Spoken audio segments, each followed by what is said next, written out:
Okay, now we're done with the tree. You see I cleared out a big old chunk in the center.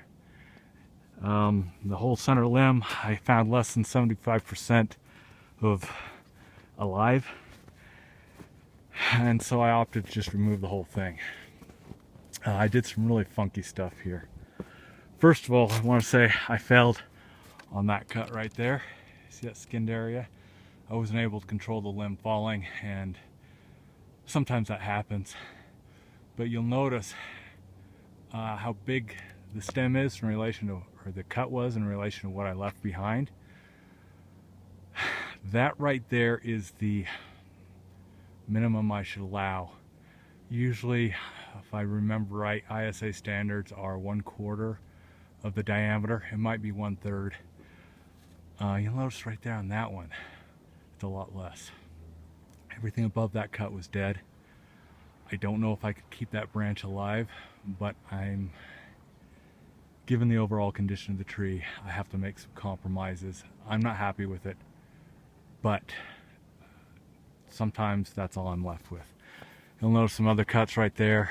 Again, I'm really pushing it on my ISA limit there. Of course, that's usually for ornamental trees, but I find for the health of the fruit trees, that is also good. Another dead branch. Again, I won't get all those out. Again, crossing branches there. I just broke that one, so I'll have to clip it. I've left a lot of those just because I need the leaf material if the tree's going to survive. Compromises. I don't like these compromises, but that's what I'm left with. Again, limb full of compromises. Another dead limb that I left. Again, another one there.